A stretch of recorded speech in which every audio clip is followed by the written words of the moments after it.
तो हम बात कर लेते हैं इमिग्रेशन स्किल चार्जेस की। मतलब ये टोटल होते कितने हैं। फेक एजेंट्स में आप बिल्कुल भी ना फंसे। तब इमिग्रेशन स्किल चार्ज में इंक्रीज और स्पॉन्सरशिप से पीछे क्यों हट रहे हैं, स्पेशली 2026 में। इमिग्रेशन स्किल चार्ज की फीस को लाइट बिल्कुल भी ना आप लो। वो ये डिसाइड करता है कि आपको स्पॉन्सर मिलेगा कि नहीं मिलेगा। तो वीजा एप्लीकेशन फी, भाई वीजा एप्लीकेशन फी भी तो बढ़ रही है ना। कुछ स्टेप क्या पहला उठाना चाहिए कि आपको यहाँ पे स्पॉन्सर इजीली मिल जाए। तो वीडियो को एंड तक देखिएगा, क्योंकि अगर आपने ये पॉइंट समझ लिया ना तो आप बहुत बड़े नुकसान से बच सकते हैं। तो चलिए वीडियो को स्टार्ट करते हैं। अस्सलाम वालेकुम दोस्तों, उम्मीद करता हूँ आप सब लोग खैरियत से होंगे। अगर आप यूके आने का प्लान कर रहे हैं 2026 में, और अगर आप ये सोच रहे हैं कि हमें स्पॉन्सर क्यों नहीं मिल रहा है, तो ये वीडियो आपके लिए। आज हम बात करेंगे एक ऐसे पॉइंट की जिसके हवाले से कोई भी ओपनली बात नहीं कर रहा। मतलब इमिग्रेशन स्किल चार्ज में इंक्रीज और स्पॉन्सरशिप से पीछे क्यों हट रहे हैं, स्पेशली 2026 में। अच्छा, सबसे पहले बात कर लेते हैं यूके इमिग्रेशन स्किल चार्ज फी होती क्या है। ठीक है, ये वो एक्स्ट्रा फी होती है जो एम्प्लॉयर जो आपको हायर करता है वो यूके गवर्नमेंट को पे करता है डायरेक्टली। आपने नहीं पे करनी, एम्प्लॉयर जो आपको स्पॉन्सर कर रहा है वो यूके गवर्नमेंट को पे करता है।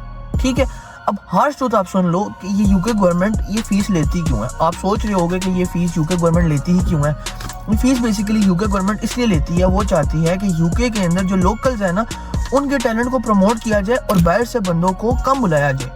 ठीक है, ये बेसिकली यूके गवर्नमेंट चाहती है। तो हम बात कर लेते हैं इमिग्रेशन स्किल चार्जेस की। मतलब ये टोटल होते कितने हैं। लेट्स से अगर आपको कोई बड़ी कंपनी लाइक कोई बड़ी आईटी कंपनी आपको यहाँ पर स्पॉन्सर करती है, तो वो ईयरली जो आपके चार्जेस पे कर रही होगी वो होंगे 1320 पाउंड। मतलब अगर आपको 1320 पाउंड यहाँ पे वो पे कर रहे हैं, तो सोचें 5 साल में उसको कितने पे करने पड़ेंगे। अब अगर 5 से आप मल्टीप्लाई कर लें 1320 पाउंड को, तो टोटल कॉस्ट निकलिए 6000 समथिंग पाउंड। तो सोचें अब आप ऐसे ही स्मॉल बिजनेसेस का यही है। मतलब अगर आपको कोई रेस्टोरेंट हो गया, कोई स्टोर हो गया छोटा मोटा, या तो कोई छोटा मोटा केयर होम बिजनेस होता है लोगों का, वो हो गया, तो वो आपको स्पॉन्सर करते हैं, तो वो टोटल आपकी फीस पे कर रहे होंगे ईयरली 480 पाउंड। मतलब 480 पाउंड आपका ईयरली हो गया। तो सोचें आप 5 साल से मल्टीप्लाई करेंगे तो टोटल आपकी कॉस्ट निकल के आ जाएगी वो 2300-2400 पाउंड। तो 2324 पाउंड कोई छोटा अमाउंट नहीं होता। इसलिए मैं बोल रहा हूँ कि एम्प्लॉयर घबरा ही इसी वजह से रहा है कि यार ये फीस बढ़ती जा रही है, और ये फीस बढ़ने की वजह से उन लोगों को बड़े मामलात और बड़े इश्यूज फेस करने पड़ रहे हैं। तो क्योंकि ये फीस जो थी ना ये अभी बढ़ना स्टार्ट हुई है, 16 दिसंबर से पहले ये फीस काफ़ी कम थी। अच्छा, ऐसा ना जो बात की थी कि 2025 में ये फीस कम थी स्किल चार्ज फीस, और 2026 में बढ़ा दी गई है। सिर्फ ये मसला नहीं है जिसकी वजह से फॉरेनर्स को इधर के एम्प्लॉयर्स हायर नहीं करे। दूसरा मसला अभी मैं आपको बताता हूँ। दूसरा मसला ये है कि देखें, जो मिनिमम वेज है ना वो इंक्रीज़ हो गई है। ठीक है, अब एम्प्लॉयर जो पाकिस्तान, इंडिया या बांग्लादेश से बंदा हायर कर रहा है फॉरेनर, उसकी एक तो वो स्किल चार्ज भी दे रहा है, ऊपर से वो उसका मिनिमम सैलरी भी इंक्रीज हो गया वो भी दे रहा है। तो वो ये कहेगा कि यार इससे अच्छा है कि मैं लोकल बंदा हायर कर लूँ। जिस तरह कि अगर आईटी कंपनी है वो 6600 अगर 5 सालों का दे रही है, वो बोलेगी यार यहाँ से लोकल बंदा हायर कर लेते हैं, स्किल चार्ज से तो बच जाएंगे ना, बेशक मिनिमम वेज ज़्यादा है। दूसरा सिनेरियो ये है इधर, दूसरी चीज़ ये है कि इन्होंने स्किल लेवल भी बढ़ा दी है कि अगर आपकी स्किल्स भी अच्छी होनी चाहिए। लेट्स से कि आपकी स्किल जो थी पहले आप 3 महीने का एक्सपीरियंस लेके कंपनी हायर कर रही थी। ठीक है, अब let's say Pakistan, Bangladesh, India या श्रीलंका, इंडोनेशिया जहाँ से भी बंदा हायर कर रहे हैं वो, उसका किसी कंपनी में आईटी की एग्जांपल लेते हैं 3 महीने का एक्सपीरियंस है। अब यूके में भी उस बंदे का 3 महीने का कहीं एक्सपीरियंस है, सही है। वो यही कहेंगे कि यार ये बंदा जो है यूके की कंपनी में पहले काम करता रहा, तो ऑब्वियस सी बात है वो उधर ट्रस्ट ज़्यादा करेंगे, क्योंकि ऑब्वियस बात है कि यूके की एजुकेशन पाकिस्तान, इंडिया, बांग्लादेश जितने भी हैं साउथ एशियन कंट्रीज उससे हाई लेवल है, डिग्री डिमांड में है इसकी। तो वो यही कहेंगे कि इधर से बंदा हायर करें, जिसकी वजह से वो स्किल चार्ज से भी बच जाएंगे।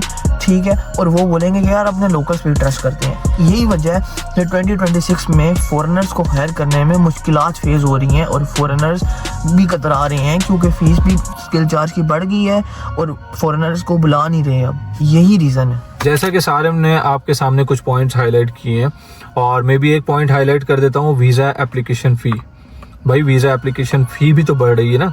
मतलब जो भी यहाँ पर आ रहा है उसने वीज़ा एप्लीकेशन फ़ी भी तो देनी है। तो उसके ऊपर भी एक नया बर्डन आ गया, और साथ साथ स्पॉन्सरशिप जो दे रहा है आपको एम्प्लॉयर, उसके लिए भी तो सर्टिफिकेट ऑफ स्पॉन्सरशिप के वो भी तो पैसे बढ़ रहे हैं। मतलब ये समझ लें कि दोनों के ऊपर बर्डन आ रहा है। जो बंदा यहाँ पे अप्लाई कर रहा है, जो यहाँ आ रहा है, उसके लिए भी फीस बढ़ती जा रही है, और एम्प्लॉयर जो कि सर्टिफिकेट ऑफ स्पॉन्सरशिप दे रहा है, वो उसके लिए भी वो फीस बढ़ती जा रही है। तो मतलब दोनों तरफ प्रॉब्लम है। तो अब इस चीज़ में मैं ऐड करूँगा कि और सिनेरियो जो सामने हमारे आ रहे हैं आहिस्ता कि लेटेस्ट न्यूज़ ये है भाई कि स्मॉल कंपनीज जो है ना वो पीछे हट रही हैं। वो कह रही हैं कि हम ना हायर नहीं कर रहे, फॉरेनर्स को मैं हायर ही नहीं कर रहे। वो कह रहे हैं कि इससे अच्छा कह रहा है लोकल्स को ही हायर कर लो, क्योंकि हम अफोर्ड नहीं कर पा रहे जो फीस IRSC की, ठीक है। तो इससे वो कह रहे हैं कि भाई पीछे ही हट जाओ। बिग कंपनीज जो हैं वो भी ये कह रही हैं कि बड़ी ज़्यादा फीस है, जिस तरह के ऐसे ने बताया कि 1320 पाउंड पर ईयर, तो 6600 5 सालों के लिए, वो भी काफ़ी हद तक पीछे हट रही हैं। लेकिन कुछ कंपनीज रह रही हैं इधर, वो भी लेकिन देख रही हैं भाई कि उसमें स्किल है कि नहीं है। स्किल इस लेवल की नहीं कि भाई 6 7 8 महीने, साल 2 साल, वो भी 5-10 साल का स्किल देख रहे हैं, अच्छा खासा मांग रही है वो। लास्ट ठीक है, जिसकी वजह से फॉरेनर को हायर करने में एम्प्लॉयर घबरा रहा है, वो ये है कि वीज़ा रिस्क। वीज़ा रिस्क ये कि अगर फॉरेनर आ गया है कंपनी में और वो उसका वीज़ा किसी भी वजह से कैंसिल हो जाता है या वो चला जाता है, तो ये उनके लिए टाइम वेस्ट होगा, ऊपर से मनी वेस्ट भी होगा। तो वो यही कह रहे हैं कि इससे अच्छा है नो स्पॉन्सरशिप नो टेंशन भाई। स्पॉन्सरशिप ही नहीं तो टेंशन ही नहीं, यहीं के पीपल हायर करो, बंदे हायर करो, चिल रहो। सबसे बड़ा जो कि माहौल गर्म चल रहा है इंडिया, पाकिस्तान, बांग्लादेश में, वो आपको ही पता है कि फेक एजेंट्स, सही बात, वो आपसे पूरा फायदा उठाने के लिए बैठे हैं भाई। और इसकी वजह से वो बेचारे जो सही एजेंट्स होते हैं ना, मैं सब एजेंट्स को बुरा नहीं बोल रहा, लेकिन कुछ एजेंट्स ऐसे होते हैं जो कि सही काम करना जानते हैं और उनको पता होता है कि ये बंदा जा सकता है यूके या नहीं जा सकता, तो वो सारी चीज़ें रिक्वायरमेंट के हिसाब से उसको बता देता है। तो वो ये समझते हैं नहीं यार शायद हो सकता है कोई और एक ऐसा एजेंट मिल जाए, तो वो फेक एजेंट्स के लिए फेक एजेंट से बात करते हैं, फेक एजेंट्स के चक्कर में फंस जाते हैं।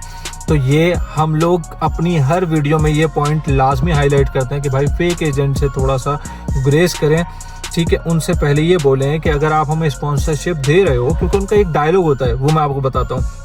बोलते हैं पैसा भेजो, स्पॉन्सरशिप रेडी है। भाई स्पॉन्सरशिप अगर रेडी है तो आप दिखाओ तो कौन सी कंपनी की है, कौन कंपनी है ऐसी जो कि रिक्वायरमेंट के मुताबिक सारी चीज़ों को पूरा कर रही है और आपको यहाँ बुलाने के बाद आपको जॉब भी दे रही है। अच्छा, एसन ने एजेंट्स के बारे में बात की है, एसन ने बताया कि आप इनसे बचें, बिल्कुल ठीक बात है। लेकिन मैं आपको इसमें ऐड करता हूँ चीज़ कि आप इनको डिटरमाइन कैसे करेंगे कि भाई ये फेक एजेंट है या रियल एजेंट है। फेक एजेंट जैसे कि एसन ने बताया कि बोलेगा बड़ा इजी प्रोसेस है, ये वो ऐसे वगैरह सीन्स है, और आपको इतना कुछ बोलेगा नहीं, बोले बैंक स्टेटमेंट भी शायद आपसे ना मांगे, आपको बोले भाई सीधा सीधा काम है, आ जाओ, ठीक है। एक तो पहला चक्कर ये है। दूसरी चीज़, जो कंपनी वो बता रहा है आप अपनी रिसर्च खुद रखें। मुझे कमेंट में मैसेज भी आया था, अभी मैं नाम नहीं लेता उनका, लेकिन कोई फ्रेंचाइज थी, M&S फ्रेंचाइज, उन्होंने उनको स्पॉन्सर किया और वो बेचारे उनसे बैंक स्टेटमेंट भी नहीं आई थिंक मांगी उन्होंने, और वो कोई 5-6 महीने हो गए वो मुझे बता रहे हैं, और अभी वो बता रहे हैं कि जनवरी में वीज़ा आएगा।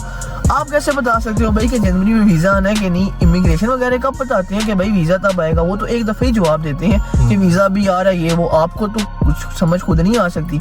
तो बेसिकली मैं ये बता रहा हूँ, आप अपनी रिसर्च रखें, गूगल पे सर्च करें, गूगल मैप पे देखें कि वो किधर है, ठीक है। उसके बाद अगर उनकी कोई वेबसाइट है, वेबसाइट scamadvisor.com, ये ऊपर इधर मैं मेंशन कर रहा हूँ, scamadvisor.com पे जाके देखें कि ये ट्रस्ट है कि नहीं। scamadvisor.com आपको बता देता है कि कितना ट्रस्ट स्कोर है इसका, ट्रस्ट पायलट भी है, आप उस पर भी जाके देख सकते हैं कितना स्कोर है इसका। उसके बाद देखें कि ये एक पहचान वाले हैं, इनकी इन्फ्लुएंस है, इन्फ्लुएंसर्स ने प्रमोट किया हुआ है, कुछ ना कुछ तो डाटा मिल ही जाएगा आपको। गूगल मैप पे आप जाके देख सकते हो कि डायरेक्शन वगैरह में जाके देख सकते हो, फोटोज देख सकते हो कि भाई ये चीज़ सही है कि नहीं है। IT कंपनीज, बिग कंपनीज को फाइंड करना ईजी है, स्मॉल स्टोर्स के लिए वाले ही ज़्यादातर फंसते हैं। मैंने बहुत देखा स्मॉल स्टोर्स वाले फंसते हैं। आप जाके अपनी रिसर्च देखो, इंस्टा, सोशल मीडिया, यूके में हर किसी का बिजनेस, छोटा बिजनेस हो बड़ा बिजनेस, हर किसी के पास होता है। आप जाएं और खुद रिसर्च करें, अपने साइड से खुद रिसर्च करें और इन फेक एजेंट से बचें। अच्छा, इन सब चीज़ों में नुकसान किसका हो रहा है? देखें, एम्प्लॉयर की तो हम लोगों ने बात करी कि एम्प्लॉयर ये पे करना पड़ता है, वो पे करना पड़ता है, लेकिन एम्प्लॉयर का इसमें नुकसान नहीं है। क्यों? क्योंकि उसने तो यहाँ के लोकल को अपनी जॉब देकर साइडलाइन हो जाना है, सही। लेकिन जो बेचारे एप्लीकेंट्स बैठे हुए हैं पाकिस्तान, इंडिया, बांग्लादेश, इंडोनेशिया में, वो लोग ये सोच रहे हैं कि भाई हम लोगों ने एक अच्छी यूनिवर्सिटी से पढ़ा है, इतने इतने पैसे लगा के डिग्री हासिल करी है और हमें यहाँ का स्पॉन्सर इजीली मिल जाएगा अपनी डिग्री के बेस पर। तो इतना आसान नहीं है अब यहाँ डिग्री के बिहाफ पर आप स्पॉन्सर लेना। फिर उसके बाद दूसरी कैटेगरी आपकी आ जाती है स्किल वाले बेचारे। वो स्किल्ड, इतने स्किल्ड है उनके पास, लेकिन वो एक्सपीरियंस से मार खा जाते हैं। वो बोलते हैं भाई एक्सपीरियंस आपके पास नहीं है इतना, फिर वो वहाँ मार खाते हैं। ये दूसरी कैटेगरी है हमारी, ये बेचारे ये लोग फंसे पड़े हुए हैं, इनका बहुत नुकसान होता है। तीसरे वो जो कि आपके फेक एजेंट्स के चक्कर में फंसे हैं। आप खुद सोचें, वो तो फेक एजेंट्स में, जैसा हम लोगों ने पहले भी डिस्कस किया है इसी वीडियो में, कि वो फेक एजेंट्स के चक्कर में रह के अपना नुकसान उठा के बैठ जाते हैं। मतलब ये सारे लोग हैं जो कि बेचारे सिर्फ अपना नुकसान ही नुकसान उठा रहे हैं। और अच्छा जी, आप सोचोगे कि स्पॉन्सरशिप मिल किसको रही है? फिर स्पॉन्सरशिप उनको मिल रही है जो जेन्युइनली स्किल्ड हो, यानी कि उनमें कोई टैलेंट हो। फॉर एग्जांपल, अगर कोई कोडिंग फील्ड का बंदा है तो उसके प्रोजेक्ट्स हों अच्छे। फॉर एग्जांपल, कोई इसने ऐप्स बनाई हो, सॉफ्टवेयर्स बनाए हो, अपने साइड हसल वाले प्रोजेक्ट्स किए हो, और आप वो कंपनी को पोर्टफोलियो दिखाएं, वो बोले भाई ये बंदा सच्ची में स्किल्ड है। ठीक है। दूसरी चीज़ एक्सपीरियंस। आपने किसी कंपनी के साथ कहीं भी पाकिस्तान, इंडिया, बांग्लादेश, इंडोनेशिया काम किया हो और वो कंपनी आपकी गवाही दे, एक रेफरेंस लेटर दे कि हाँ सच में ये बंदा हमारे साथ काम करता है और ये स्किल्ड है, इसका एक्सपीरियंस 2 साल है, 3 साल है, जितना भी है, वो हो। बिल्कुल। तीसरी चीज़, कंपनी की आप नीड बन जाओ, कम ऐसी स्किल और आपके पास ऐसा एक्सपीरियंस हो कि कंपनी बोले मुझे ये बंदा चाहिए। ठीक है। चौथी चीज़ मैं आपको बताऊँ कि आप उन चीज़ों में घुसो जिस चीज़ की एक मुल्क में शॉर्टेज हो। ठीक है। यूके में लेट्स सपोज आई थिंक कि आईटी और केयर होम जो है, इनकी शॉर्टेज है, बहुत शॉर्टेज है। इनमें अगर आप घुस जाओ, स्किल्ड हो, एक्सपीरियंस हो और कंपनी की नीड बन जाओ, तो आपको स्पॉन्सरशिप डेफिनेटली मिलेगी और आपको कोई भी नहीं स्पॉन्सरशिप लेना। इसी चीज़ तो आप लोगों को स्टेप क्या पहला उठाना चाहिए कि आपको यहाँ पे स्पॉन्सर इजीली मिल जाए।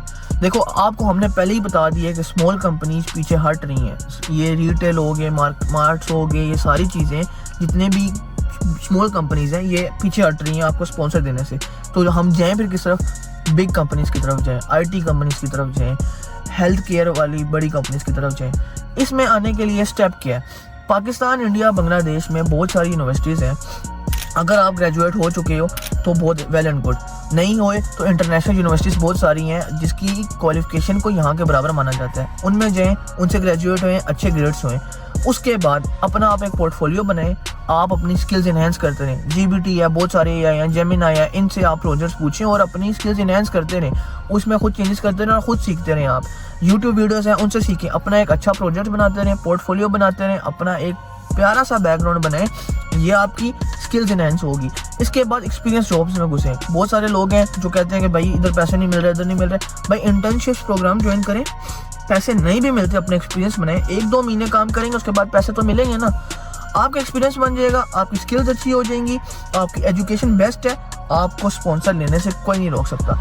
ये चीज़ें हैं। आपको मैं ये नहीं कह रहा कि यहीं आके पढ़ें, यहाँ की फ़ीस ऑब्वियसली एक्सपेंसिव है। तो मैं आपको यही गाइड करूँगा कि पाकिस्तान में, इंडिया में, बांग्लादेश, इंडोनेशिया में इंटरनेशनल यूनिवर्सिटी से पढ़ें, ग्रेजुएट होएं। उसके बाद आप अपना पोर्टफोलियो बनाएं, स्किल्स इन्हेंस करें, एक्सपीरियंस बनाएं और फिर अप्लाई करें। आपको कोई भी नहीं रोक सकता है आने से। मैं डेफिनेटली गारंटी करता हूँ आपका स्पॉन्सरशिप कोई भी ऐसा फ्लो नहीं होगा जिसकी वजह से आप रिजेक्ट हो सके। आपका डेफिनेटली एक्सेप्ट ही होगा। अच्छा, हम उम्मीद करते हैं आपको हमारी ये वीडियो पसंद आई होगी और आपके काफ़ी सारे कंसर्न्स और कन्फ्यूजन्स जो भी होंगे, आपके जहन में कोई भी सवाल होगा तो काफ़ी सारा क्लियर हुआ होगा। लेकिन अभी भी अगर आपके कंसर्न्स या क्वेश्चंस क्लियर नहीं हुए हैं तो काइंडली आप हमें फेसबुक पर भी कांटेक्ट कर सकते हैं। फेसबुक पर हमारा अपना पेज है, ठीक है, उसको फॉलो कर सकते हैं और उधर हमें DM कर सकते हैं। हम विद इन 24 आवर्स आपको रिप्लाई देंगे और साथ साथ कमेंट में भी बता सकते हैं, अपना फीडबैक दे सकते हैं। कमेंट में हमें बताएंगे तो हमें आइडिया होगा कि आपकी चीज़ें क्लियर हो रही हैं। और साथ साथ हमें ये भी बताइए कि हमें और कौन से ऐसे टॉपिक्स हैं, कौन सी ऐसी चीज़ें हैं जो कि आपको क्लियर नहीं है, उस पर हम लोग वीडियोज़ बनाएं। अच्छा, ये तो हमारी हो गई वीडियो के हवाले से बात, लेकिन हम लोग इतनी मेहनत करते हैं, इतना टाइम निकालते हैं, इतना हार्ड वर्क करते हैं आप लोगों के लिए, इतना सारा पेपर वर्क करते हैं, तो प्लीज़ हमारे चैनल को सब्सक्राइब कर दीजिए, वीडियो को लाइक कर दीजिए, शेयर कर दीजिए और कमेंट में अपना फीडबैक लाजमी दीजिए। अब हमें दीजिए इजाज़त। इंशाअल्लाह ताला फिर मुलाकात होगी एक नई वीडियो के साथ, एक नई इन्फॉर्मेशन के साथ। तब तक के लिए अल्लाह हाफ़िज़।